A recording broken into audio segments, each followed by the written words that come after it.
Hello and welcome to the Squeaky Bum Time Podcast with Mike and Laurent. It is Tuesday, October 19th. In this episode, Arsenal cheat death with a last gasp equalizer against Palace. I did not write that. Mike did. Manchester United suffer yet another meltdown. Tottenham look great.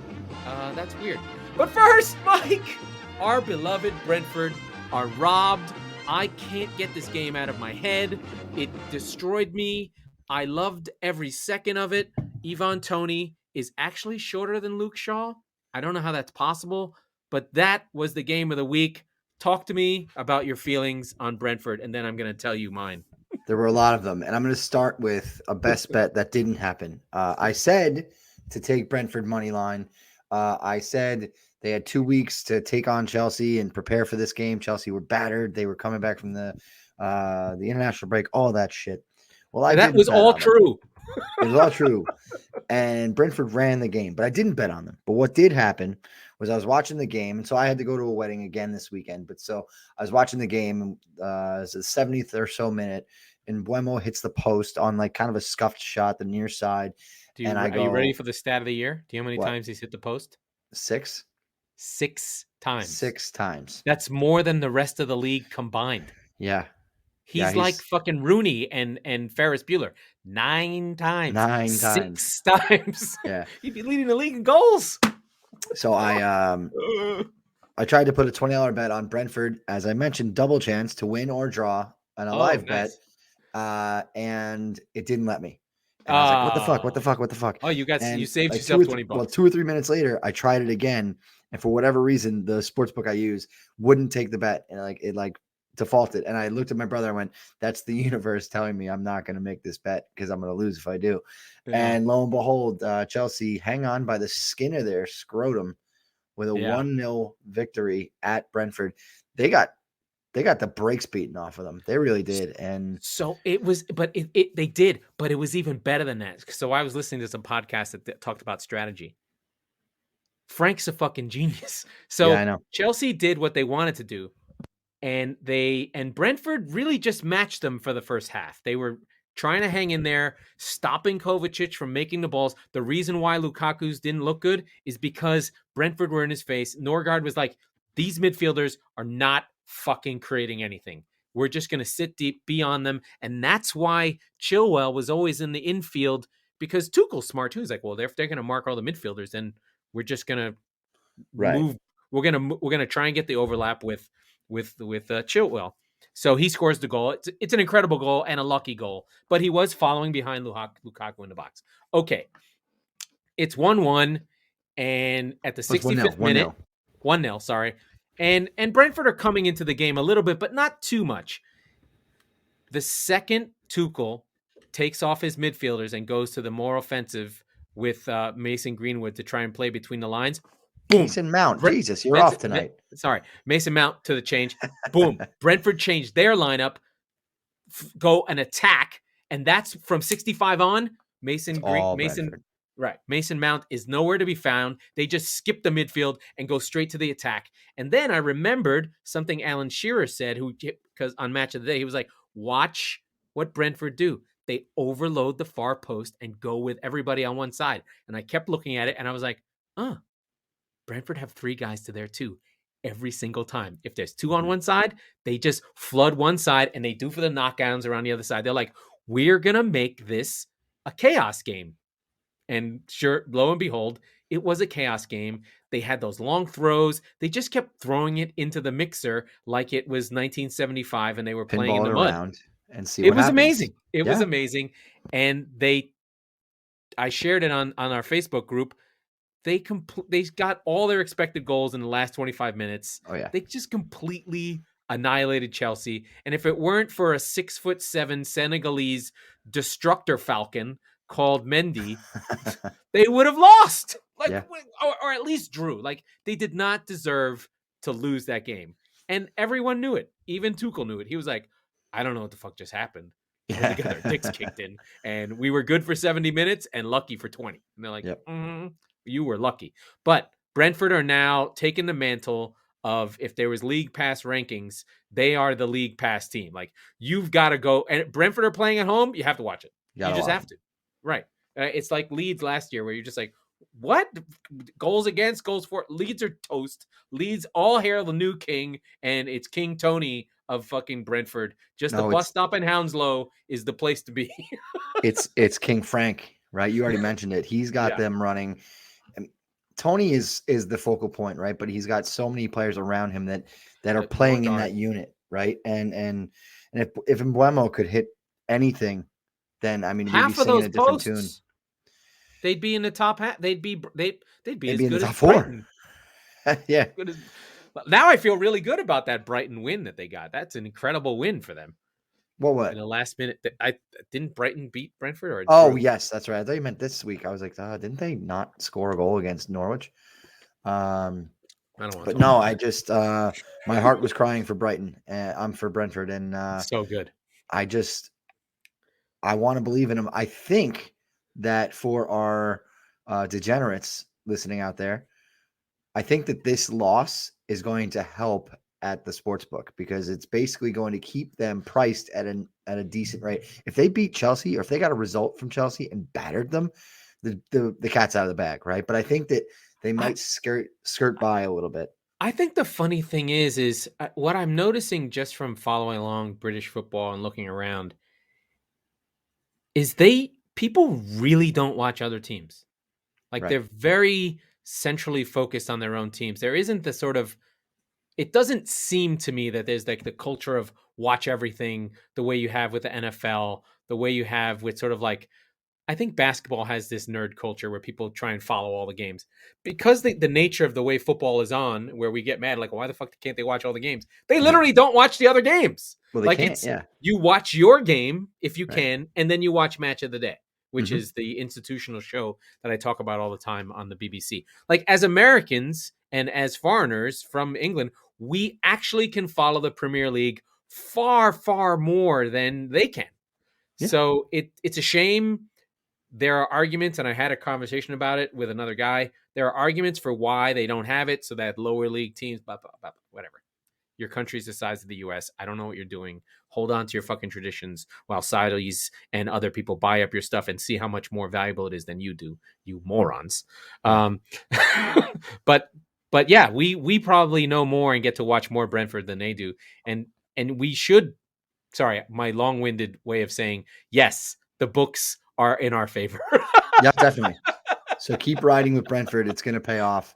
I don't know who they have coming up next, but I'm going to be riding with them for sure.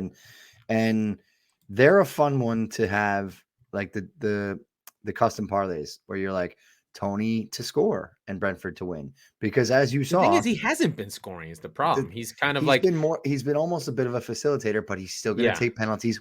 And another thing, how in the fuck did Chelsea get away with not getting called on a penalty? What was that, like the 80th minute? I can't remember. I don't remember which one it was. It was a swing down the left. Oh, the offside? Yes. The one where they called it offside and didn't even look? Unbelievable.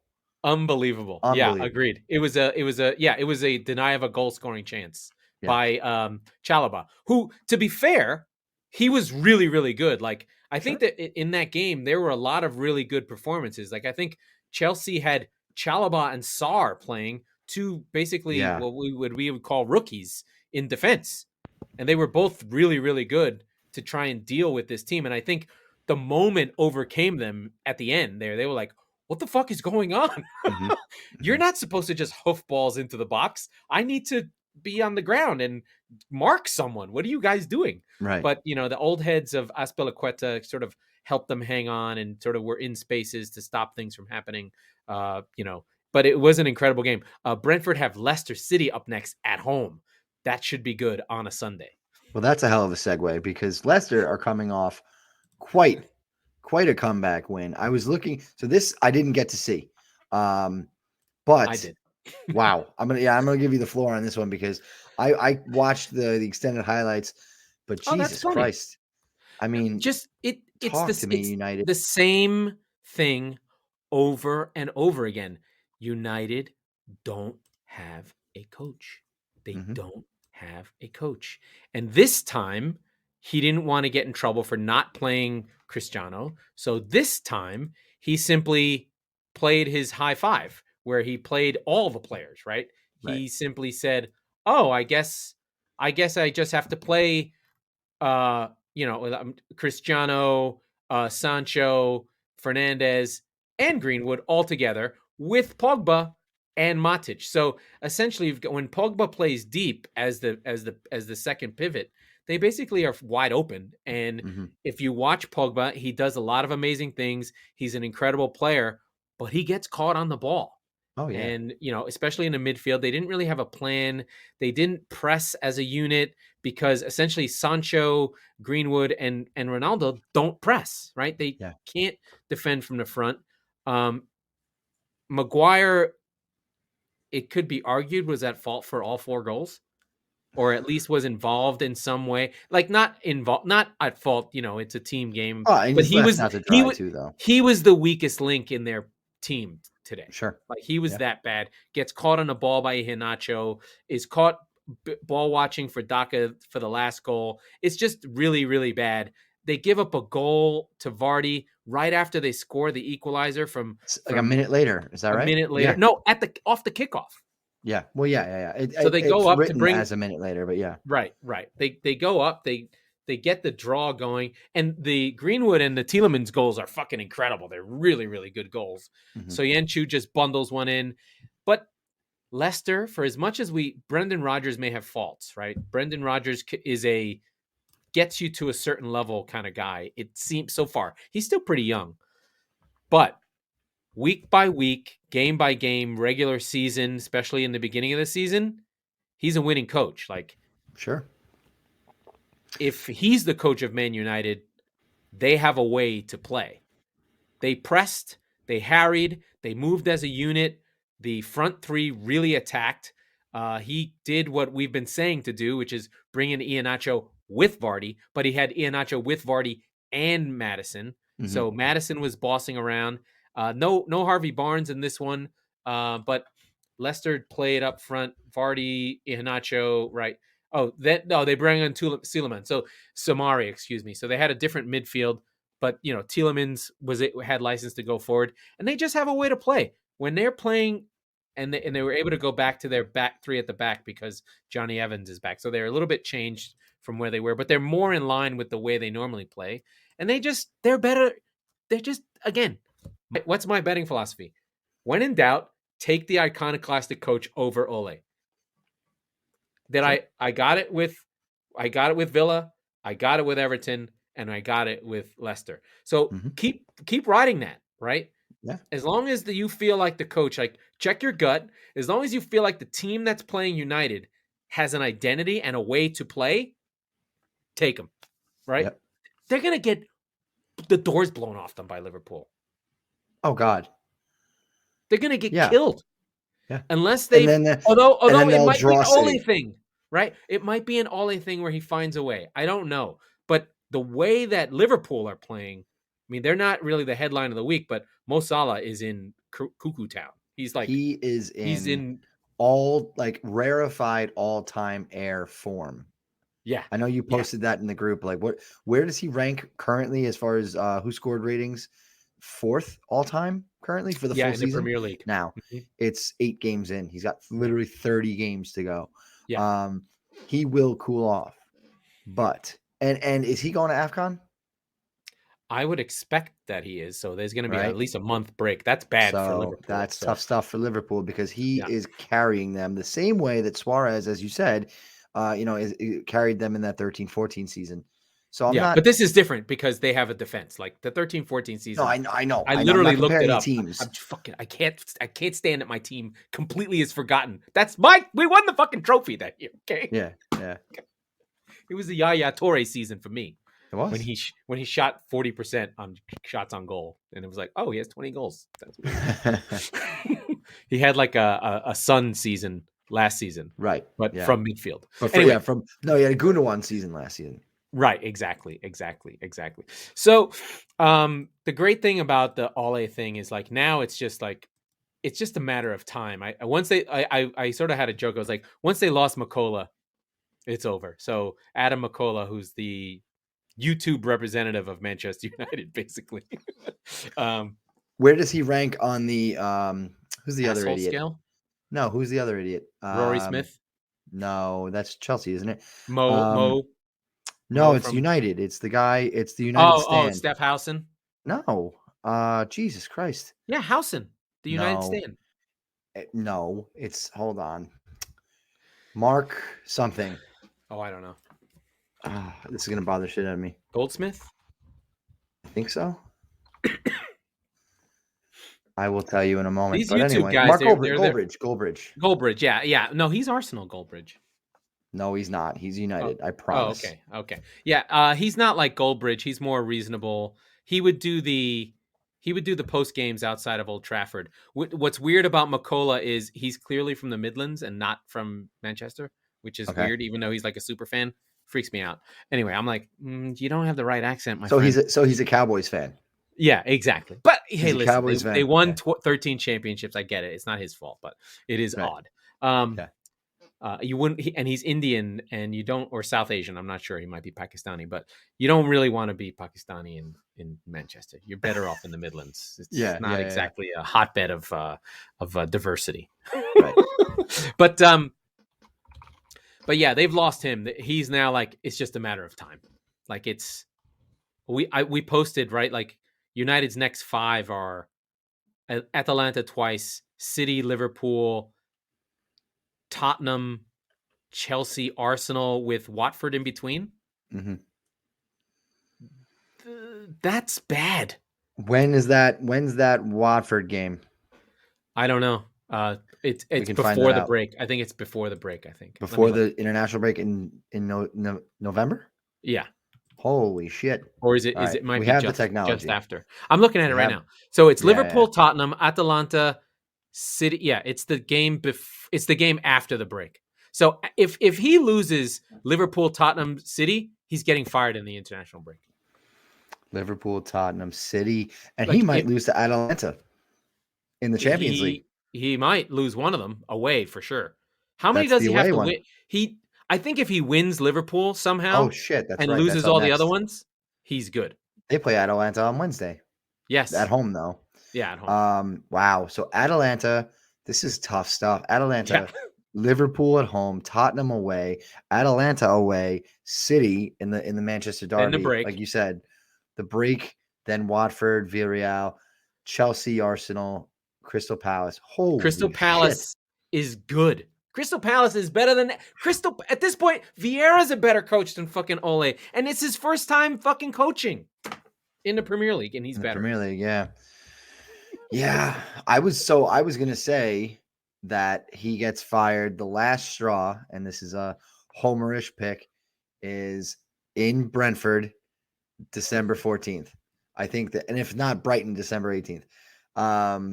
But yeah, I was going to ask you, do you think he sees Christmas? But the better question is, do you think he sees Thanksgiving? American Thanksgiving, obviously. And I think it's all it's not going to come from the Glazers. It's a PR thing. It will come if they got one of the Glazers out. Right. It will come if the fans go after him. Yeah. Right. It's not going to be the Glazers love him. Because the more they're talking about Ole, the less they're talking about the Glazers, right? So the Glazers being the chair people who own the team, who only care about profits, and that's fine. That's American. That's the way they do things, but it's very not English, right? Oh, yeah. They would love, they weirdly hate the Glazers the way Newcastle fans hated Mike Ashley, which is fucking weird because they do spend money. They did bring people in. It doesn't make sense to me, but anyway. Yeah. I think it'll only come if like the manner of the defeat. If they give up like 4 to Liverpool and just get the doors blown off them. If they hang on versus Spurs. City they'll beat, which is weird. I don't want to say that. I know he loves a game against City. So I think if he beats City, I think he's fine. He just can't lose all of them. He's got to win one of the 3. I think he's got to get a result from 2. I think if he draws United, a result from 2. A result from 2. If he gets, which by the way, could mean 2 points, not 3, right? I think that's fine. I think a draw with Liverpool. If you said, "Oh, they're going to draw with Liverpool," they'd be like, "We're done. Fine, we'll take it." By the time you play Tottenham on October 30th, you are going to have basically 3 top 4 games in a row. Right. Right. I mean, speaking of So your friends from Spurs, we should probably transition to that. Yeah. okay. Well, I was Yeah. gonna go north, my man. Keep going to Newcastle. Because the story, as much as it is Yeah. Spurs after Yeah. the ball is kicked, and before all of that, it's the first sold out game at St. James Park. They have the new owners in the It was stadium. good. It was a lot of energy. A lot of energy, and the They team get the early delivered. goal. I should say Spurs delivered. The early goal, second minute in. Now, okay, I'm flying home on Sunday, so I as it were, I ended up getting to see the first half because we were basically taking off at kickoff. So I was like, you know what? You got a lucky fucking heart attack. I was like, I don't even want to watch this game, whatever. But we're sitting on the tarmac waiting to go out. So I was like, fuck it. So I was watching it on my phone. Fucking lucky heart And attack. You fuckers. but before that, I just checked the score. I went to FotMob and I checked. I was like, how is things going here? And it literally, you know how in FotMob when you have like the ticker, it actually is like the guy doing commentary. Which, by the way, I can't fucking believe like ESPN doesn't do that for the NFL because that's so good. I love it. I can hear. Sometimes I play it in my head to like Arlo White's voice or like Ian Dark's voice, right? Where like you could just read the Englishness off the page, right? And so all it says is the game is underway. Goal, Newcastle. I was like, what the fuck just happened? It was a good goal, to be fair. And I went, you know what? And I turned my phone over and I was like, I don't even want to fucking know. And 10 minutes go by and we're sitting there still waiting. And I was like, all right, fine, I'll put it on. So I got to see most of the first half. I got to see Sergio Reguilon save a guy's life, which we joke around a lot. That was good. That was fantastic. The entirety, really, you can't see that, especially as a Spurs supporter, and not immediately think of Christian Eriksen. Yeah. Right. Yeah. And I'm glad that the defibrillator was in the stadium. I don't know that would have been the case before Eriksen. No, that actually was a story. There's a guy in Newcastle who was into this, and it was a citywide community thing. He got defibrillators everywhere for the city of Newcastle. Yeah, so that was why that was there. Good. In another city, that might not have happened. Sure. And there's just there's a lot of good that came from that horrible day with Christian Eriksen. So I'm glad that whoever this guy is was okay. I actually saw a clip of a Tottenham supporter who was a doctor who ran, and he was the guy who helped him out. And he basically did CPR, and then he administered the defibrillator when it got there. So really a lot of good stuff that comes out of shit. But to be fair, Spurs were already up 2-1 by then. They like. No, absolutely. It seemed that this is the Ndombele game, or I'm not sure. So it was weird. Like Harry Kane got a goal and a really nice run that he didn't know he got. It looked really offside, but VAR worked. And the good finish actually ended up being a good finish. And Ndombele scored a really nice goal. He was probably Spurs' best player for the first time. How many times? No, not the first time. How many times on this show have I said he's the most talented player on the club? Yeah. He is the best footballer the club has. It's not even fucking close. And there was a reference to him and St. Maximin in the same sentence. Like these two guys are iconoclast maverick types that are just kind of. You got to let them do their thing. And I think that was probably the issue that Jose had with him. He doesn't like people to do their thing. So he needs to be protected, Pogba. though. He's a lot of the same as Pogba, you know? So, but the right thing to do is to have Højbjerg and Skip. He can't play in a 2 is really the problem. Right? Yeah. Or even in a 3, right? He needs to be free and kind of get the ball. He needs to do the Musa Dembele stuff. Just give me the ball. Let me go do stuff. He's very, very, very similar to that. I would argue he's got more class than Dembele had. He's also because Dembele didn't like to shoot. Well, he would rather wait and let you go around them again. I'm not even talking about the final third. I'm talking about everywhere when he's taking on the opposition and he's trying. He doesn't avoid tackles. Musa Dembele would just kind of slalom around players for fun. Ndombele goes like in and around them, right? Yeah. Like, and it's interesting. He'll do like a cute little 1-2 and he'll just spin off of a guy, right? So there's a lot of tricks in his bag. And let's be clear, they don't always come off But when they do, you're like, goodness gracious. Yeah, but the thing is, with Skip and Højbjerg, it's fine, right? It doesn't, because they're not going Or anywhere. Lo Celso, which, by the way, he plays centrally for fucking Argentina. I've seen it a lot in the last 6 weeks. I've seen it more for Argentina than I have for Spurs. He gets hurt all the time. Because he's flying back and forth to fucking Argentina every 3 weeks. Guy's got jet lag. It's going to be going again. Like, I went to New York for 3. That's 3 hour difference. And I was like, oh God, I can't do anything. Yeah. It's like 14 hours playing and coming back. It's insanity. He's got like perpetual permanent jet lag. But we also don't use him correctly, right? So if you were to put him centrally with Lo Celso, with Højbjerg behind there, and you go, hey, listen, Ndombele, after 60 minutes, he still is disinterested. He's still shit, right? He's got the most talent in the fucking world, but he can't string together 90 minutes. And that's the thing that, myself included, he's divided Spurs supporters probably more than Kane in the last 3 years. But I think the bigger thing though, right? Like this was Spurs' best performance. And I think that Nuno's found something. He's very close, I think, because let's be clear. I still think Eric Dyer is a problem. Like he's the weak. Now you know how I talked about the weak link with Harry Maguire? Dyer is now the weak link. Reguilon will run up and down all day. Royale, I think, is pretty good. I like Royale a lot. But now it's Dyer. You've started to bet in Christian Romero. Thank Christ. He did get done on the Callum Wilson goal, but that's okay. Fine. It was a good. But Davinson Sanchez is insane. Is the other guy, right? And if he's going to be playing with Romero, but guess what? He's going to Colombia every fucking 2 weeks, right? It's insane to me that Spurs have never, and this goes back deep into the Pochettino years, never made a stink. You know, Lamela was one of the first ones. He was hurt basically for a year and a half consistently, injury, right? Yeah. But somehow he'd be like, I can play for Argentina. Like, fucking why? Man, we don't get it, man. We don't get it. We don't get it. The thing is that I get it, but other clubs put their foot down. Other clubs say, you know what? Not this time. Other clubs say, we just signed you. The players want to go. The players want to go. I understand. And I'm not saying no ever. I'm saying, hey, Gio, we just signed you. Pochettino made a big stink about getting you and Ndombele in the same team.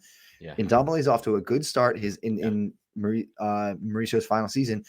And Lo Celso goes to the Rose Bowl, goes to fucking Los Angeles from London, plays a game against Mexico, and gets hurt on a shitty tackle. And his whole season was derailed. Yeah. Like, we should probably touch on Newcastle. But again, so wait, that's what I was about to say, is that yes, Nuno is onto something. Yes, that was a great performance. And thank God, yes, Kane is off the mark. And by the way, a shout out to Lucas too, who was very, very good. Some really deft touches. Yeah. This was a bad Newcastle team. Okay. Yeah, but they beat them, right? They got their goals. Yeah, great. The Newcastle is going to be great thing is like they might have to spend money in the championship. Like I hope they do. I hope that they go down. I really do. One thing about the Spurs supporters, they had no noise from the Saudi boys, no noise from the Saudi boys. I thought that was a really good my other song. Favorite, an all-time classic, never gets tired is Sacked in the Morning. Sacked in the Morning. And God loves Sacked in the Morning. I pissed off some Newcastle fans, not intentionally. Had nothing against them, but there was a couple of Spurs supporters who, I didn't get to see if they did this, but they were buying stacks of fake pounds on Amazon. And they were saying at different points in the game, at the start, at a goal, and whatever, they would just start throwing it up. Like, I don't think so. They did it. It never happened. But so I was like, this is great. I said something. I was like, these are the best away support in the league. Which, by the way, Tottenham is definitely among the best away supporters in the league. They are so loud the entire game, pretty much every match. But there was about 10. I don't know how these Newcastle fans found this tweet because I didn't say anything about them, but they got salty with us on Twitter. So I have something to say to you, Newcastle fans. Fuck you. You're going down. Your lives are worthless. Nobody gives a fuck about you. And you know what? You don't have shit. You don't have shit, and we beat you. Yeah, the best part was Fuck you, Newcastle fans. Stavely jumping up and down for the Callum Wilson goal, and just And the then sitting juxtaposition her of just fucking like ass down for the next 88 minutes. Fuck you too. I have to give love to my guy Saint Maximin. He did everything he could. He had I do love moments. him. He set up the goal. He set up the goal before the goal, so he had the hockey assist Hockey's to this, yeah. Manquillo, and he kept trying to do his thing. Hey, Callum, let me talk to you. You want to come to City? We need a striker. You can He'd be great. You could be Wilfred Boney. Yeah. He'd be awesome. I'll take him. He can run. He'll run the channel. He'll work his ass off. That's all you have to do as a City striker. That's Just right. be where you're supposed to be. They'll find you. Yeah. I'll take him. Ollie Watkins, any of you shit strikers who run a lot, I'm in. Shit, at this point, I'd take fucking Danny Welbeck. No, I wouldn't. I don't know. I would. You know what? I take that back. I would not take Danny Welbeck. I don't think you would. Danny Welbeck is the byword for a striker who works hard but doesn't score. He is the shit Danny Welbeck. Giassi Zardes is that who that is. There is one other absurd game that had passion and had implications, and it was a derby that was crazy, and it was Aston Villa versus Wolves. Your boys, Wolves. Yeah. Coach Bruno Lage, his boys come back 3 goals in 15 minutes. Wacky stuff. So Villa's bossing this game. They get the goal that they needed from Danny Ings early. They get another goal from the legend, the Scottish destroyer, the man with the crooked face because it's been smashed so many times. John McGinn is the Gareth Bale of Scotland. He gets them moving with a killer goal, but it was really unorthodox. Just like swings his leg at it, gets it done. Buendia comes off at 74. Fabio and Podence come on, and then it's on. Roman Saiz at 80. Connor Cody on a shit bundled piece of shit goal, and then Ruben Neves on a deflected off the ass of Matt Target in the 95th minute. And Wolves steal one Smash from our precious Aston Villa. I think the key thing here is what we've talked about is, hey, expected goals matters. Wolverhampton Wanderers, Wolves were 0-4. They were bossing teams because our man, Mr. Troy Ore, would get into spaces and just fucking miss. Hit the fucking peanut vendor. Right. But at this point, they've now balanced out, and their expected goals is in line with where they are in the table. So they're at expected goals plus 2. Ahead of Aston Villa, who are at -2. So they basically steal their spot. They're at 8-8. And I think they're in good shape. Aston Villa still have to struggle. They're better than they are. I think Emi Martinez was so great last year. We just kind of expected that he'd continue. He's only been okay. He's probably, expected goals for goalkeepers is a whole weird place that you have to look over a long period of time. So maybe he's turning back into the championship Reading goalkeeper pumpkin. Or he's been going to Argentina once in a while. Maybe he's been going to Argentina every. He literally was in South America on Friday. Yeah, and playing a game on Saturday. Yeah, was it Saturday? Yeah, they played on Saturday. Jesus Christ! He doesn't know where he is at this point. He has no fucking idea. This game, at least on paper, reminds me, and we have a 1-year anniversary of one of the most shocking moments of my Tottenham fandom. The 3-3 West Ham game last year. Oh, the Lanzini. It was a year ago. Yeah, this did not have a Thundercunt Lanzini goal that just left your jaw on the floor. But it's one of those where you look at it and you go, Villa, what the fuck just happened? Like they walk away from that game going, we didn't even get a point. Like, what? Yeah. Right. And so, pour one out for the villains. They really, Dean, they got that win against United where they were great, and they haven't been able to kick on from it. One of the things I think about a lot right now, and then we'll sort of almost start to segue. There's a lot of fucking good teams in the Premier League with good managers who play good football, and there's really only like 1 or 2 dinosaurs left. There's Burnley with Dyche, and there's Steve Bruce at Newcastle. The rest of the teams, I mean, Watford now has Ranieri. They're probably going to get pulled into the relegation fight. They're not good enough. But Leeds, we expect to pull out of it. Southampton has Hasenhüttl. We love fucking Crystal Palace, who we'll talk about in a minute. We love Villa. Arsenal's Arsenal. Then you have Leicester City, Wolves, Brentford, Everton. I mean, the middle of the pack, the center, the middle class of the Premier League right now is really, really good. And I think like if you're thinking about relegation battles, there's not 3 shit teams that you can go, oh, they're shit. Like they're playing from the 4th century. Now, Daniel Farker's clearly not a Premier League manager, or the squad isn't, or maybe they're going to put a run on. But good for keeping them. Yeah. I like that. You do? I think they should fire him. Listen, it's a sustainable, model for them. They are like, listen, we get it. We're not long for this, but we're a very, very good championship team. And that's going to, it's dollars and cents, right? Like it's literally, especially coming out of the pandemic, it's literally for them a matter of keeping their heads above water most years. I think that fans are frustrated because their director of football, Weber, really interesting guy, lots of good YouTube videos worth a watch, literally said, we want to be in the top 25 clubs in the country. I'm like, that's not that ambitious. You know what? They're 24. Yeah. Like they're killing it. You know? I'm like, you want, you think about Brighton, you're like, we want a top 10. The thing is, like, there's 7 teams that want to be top 10. Yeah. And then there's the 6 that really need to be top 10. And then there's the 4 there's the 5 that have to be top 4 or it's a catastrophe. So there's there's not enough spots here. But then there's, like, look at that from the other direction, right? If there's 6 or 7 that have to be top 10, there's 3 to 6 who are like, I'm just happy to be here. I'm having a good time. This isn't going to last. I'm just going to, he's like the kid at his first high school party where he's just looking around at like the drunk cheerleaders and like, they're like, oh my God, is this what it's like here all the time? I got it. You know what? So the whole football team is here? I have a weird, funny thought that's like Sean Dyche is like, fucking Brentford. They got my spot. Yeah. He's like, anytime one of these teams comes up, he's like, he looks at the schedule. He's like, Steve Bruce, I got this. That's no problem. Yeah, he's like, no, Norwich, we'll just muscle them. And he sees Brentford. He goes, shit. What am I gonna do with that team? I can't 4-4-2 muscle them. And then he sees Leeds. He's like, I could fuck with Leeds.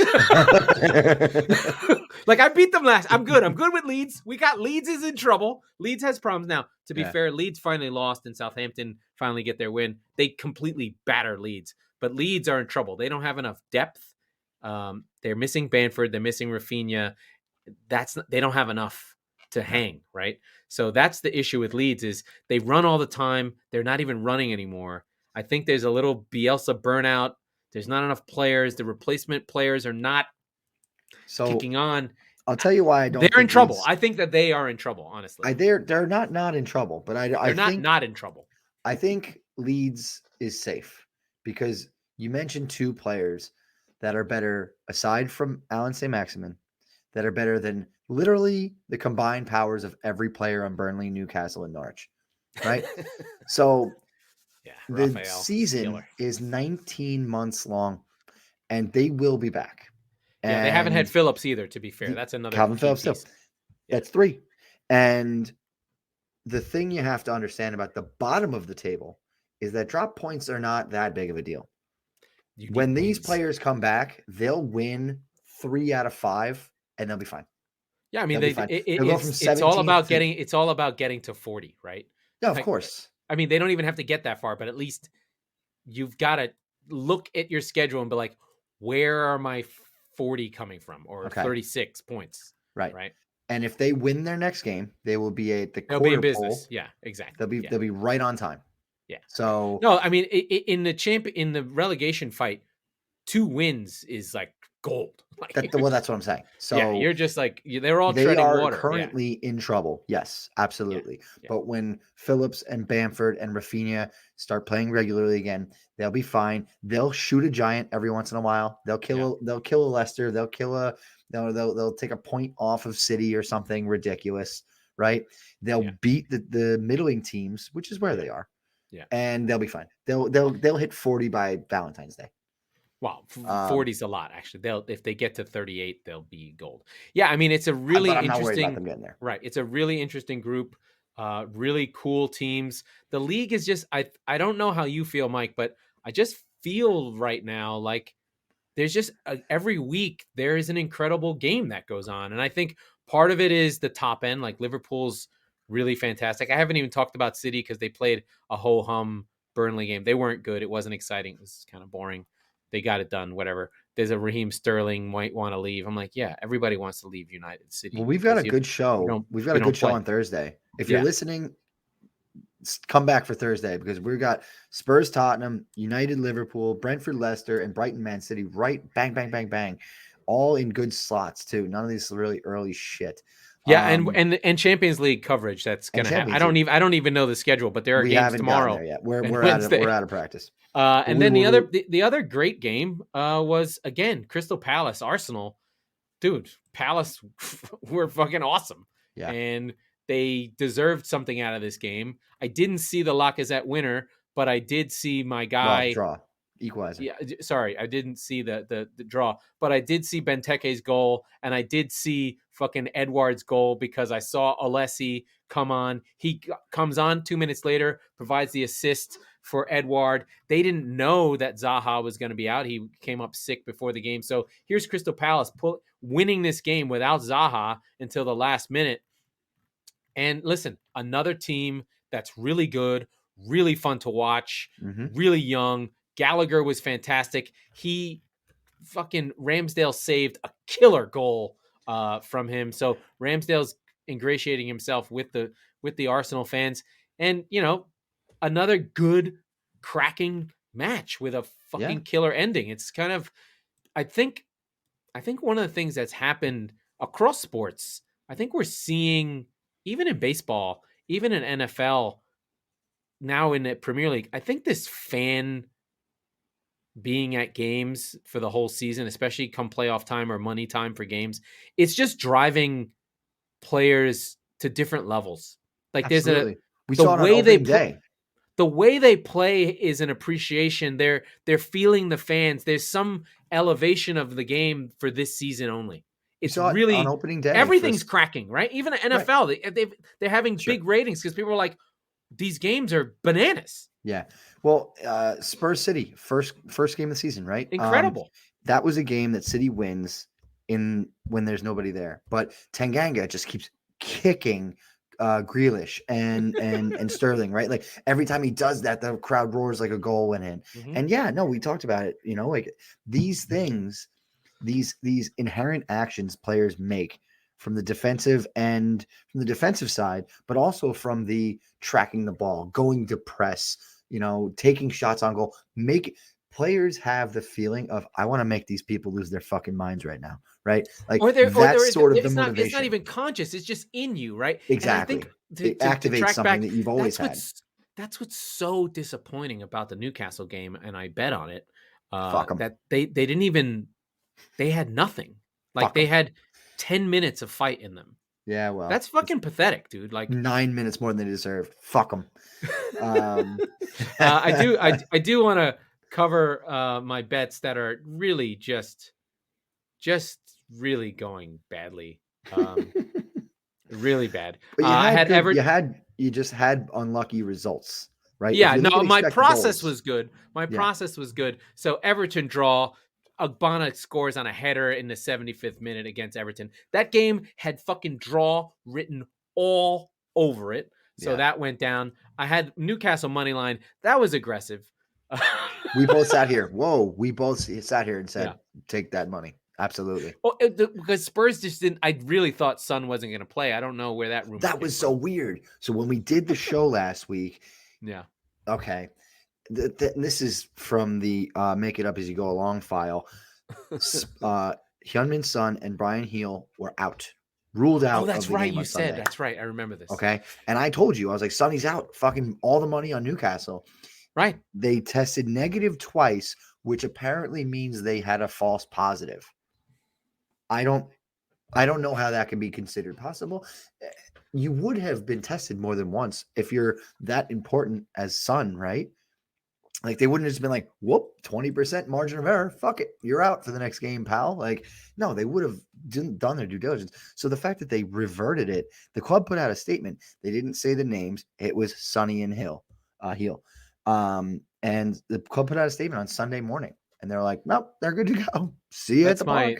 That's my updated record. Yeah. I'm Not great, Bob. But I'm all about how much money I've won. So I do go for long shots. I do try and take the points. I do try and take the plus money lines in the hope that every week one of these wins will cover the rest of the week. And if I win something extra, then I sort of I'm up. So I am down probably 25, a little bit at this point. But I had the fucking Everton draw in the bank. Newcastle money line was solid thoughts. The bet against United bet against United when there's a good coach going against United, that came through. And then the 14 parlay just never even took off. Because the Brentford one, come on. The Brentford thing fucked me. But it all was logical. Like it all felt not the parlay. The parlay wasn't logical. Come on. It felt good to me. But yeah.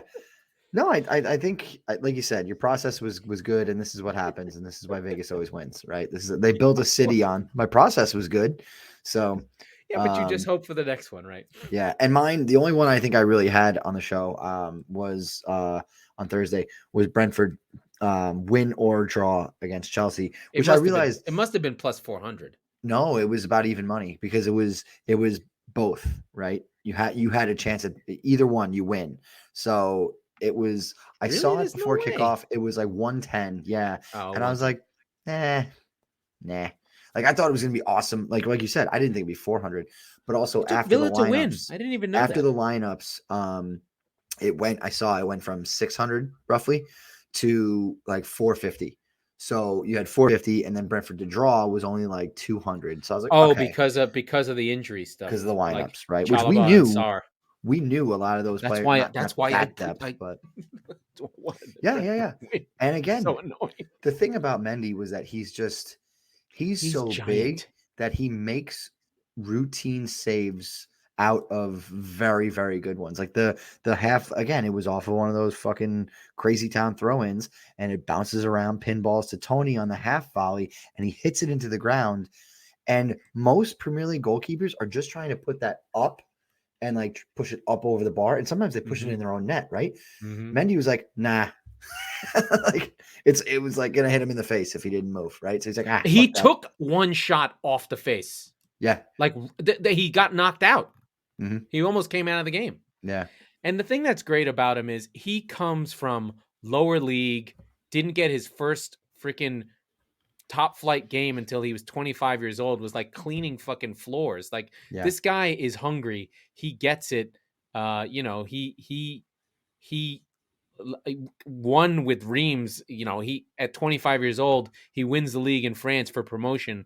Then he's kind of just moving up with Stade Rennes, who's a known team, but he wins, almost wins a Golden Glove. But the fact that he took Kepa's job, who they spent $80 million on, who was objectively terrible, but now they have like a winner who has a moment, and now the players trust him. He's got the defense. He's talking into his young defenders. He's like, I'm good, man. I got you guys, right? Yeah. He was incredible. I could talk about that game all day. We don't have to anymore. Here's what I want to switch it over to. A Serie A update. Salernitana? Yeah.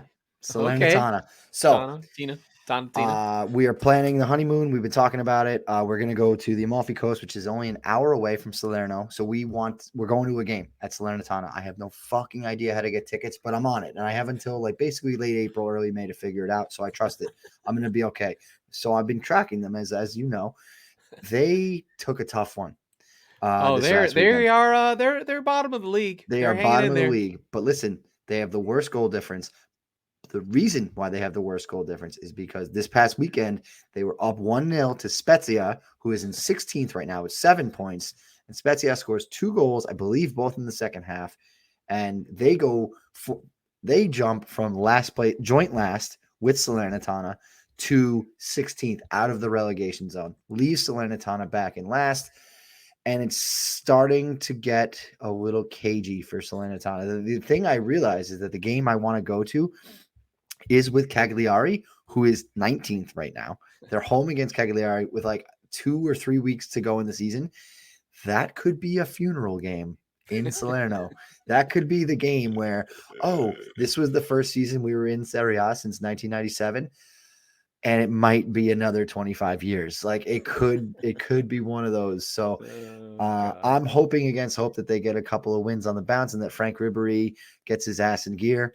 He hasn't seemed to do much so far, but he is 104 years old, so we can't really hold it to him too much. And he literally has someone else's face taped to his face. Oh, wait, that's it's like right. Face Off. Yeah, it's really bad. I never could get behind. I'm like, you're French. I'm supposed to support you. Your head is burned. I'm not cool enough to fucking handle that. He's a world-class brand footballer playing for that club. He's the biggest player who's ever played for them, without question. I don't know that, but come on, it's not even close. And when I go, I'm not sure if I want his jersey. That's how weird looking this dude is. Okay. We're being really just horribly mean, and in a world it was a terrible canceling. accident when he was young. It's terrible. It's a horrible accident. We're pieces of shit for even joking about that. But I would love it if Frank would get it together a little bit and get these guys out of the relegation zone. They don't have a very bad expected goal difference, but this is what happens to bad teams. Bad teams underperform their expected goal difference against. So Fiorentina, for instance, is only 0.2 goal differences away, and they're 15 points up the table. They just need a couple wins, baby. They do have. They seem to be hard to come by. They're not scoring is their problem. Mm-hmm, mm-hmm. That's what I mean. Where is put Ribery in the 10 and let him try and pull some strings. I've only seen 2 of their games so far. I haven't watched a lot of them. I do get score updates for every game though, so I keep an eye on them. Yeah. I just haven't been able to enjoy them. Much. I need to do this. I need to give everyone the Saint Etienne updates because Saint Etienne is my they're in last place. They're in the relegation zone. Okay. Saint Etienne is my spiritual family home team in the Rhone Valley, where all football teams are. If you look in Europe, if you make a giant 100-yard circle around the Rhone Valley, every team in Germany and every team in France is in the same area. It's where the coal is. Yep. But Saint Etienne, known for their 70s team with and kicking ass, they are now in the relegation zone. Usually had a decent history. They usually were a team that hung in there, as recent as 2019 were in the Champions League, but they are falling on very hard times, and their player creation machine has failed them. They had Bavatimi Gomez, Dimitri Payet, Pierre-Emerick Aubameyang came from Saint Etienne, but it seems that the machine has failed them, and they are sliding ever quickly out of League One. The money gun is out of bullets, huh? Yeah. But they do wear green, and their logo is ass, so that's cool. That's pretty good. I'll say this about both clubs, right? And I said it about Leeds. Now, they don't have a Calvin Phillips or a Patrick Bamford or a Rafinha walking through that door, but this is the difference, right? One win. Spezia was in last place. They had a worse goal difference than Salernitana. They went from last place. They jumped 5 spots in one game, right? And that's the importance of like you said, wins. But at the bottom of the table, if you look at the top of the table, it's already starting to separate. Maybe not necessarily by points, and I mean in the Premier League, but in goal difference. There's 3 teams. It's like plus 10 or over goal difference, and then nobody else has much anywhere close. And so you're starting to see the separation. And over the course of the season, those gaps will get wider in every position. But the difference is from 15 probably all the way to 19. They're all the same. You could be looking at match week 34, 35 and saying, hey, everybody here has a chance to still win it or lose it. So there is still plenty of time, plenty of hope for Salernitana, but there are 2 games that come to mind. And Saint Etienne. And Saint Etienne. Allez, la Vert! Let's go green. There's 2 games that come to mind for me that it's like, fuck. If you could have gotten a point out of both of them, then you're sitting in 18th and you're tied for 17th. So I'm rooting for my guys, my adopted namesake boys. But we'll Yeah, see. yeah, We'll see what yeah. happens. So Oh, come what's even back. better, by the way, Arsenal played Monday. They're playing on Friday. They I got a said quick that on the last turnaround. episode. That's Yeah, it's amazing. weird. It's very weird. They're in trouble. Um, but I have the Cortines girlfriend boyfriend derby, Brighton versus City. I'm worried. oh That's a boy. scary game for me. Yeah. So we are, like I said, Thursday's going to be a good show. So come back. We will continue to pepper in some Serie A and Ligue 1 updates as we go. But until then, Laurent, let's get the fuck out of here. That was the Squeaky Bum Time Podcast with Mike Salerno and Laurent Cortines. We are the football wing of the Chop Sports Networks. We record on Tuesdays and Fridays, so be sure to subscribe where you get your podcast so you never miss an episode. And can I please stress, we ranked 135 in U.S. soccer. Please give us a rating, a review. I may have to cut something that gives an intro to the episode that tells people to review the show because it makes a difference, a lot of difference. Tell your wives, tell your kids, tell your moms. Let's do it. Bye, suckers.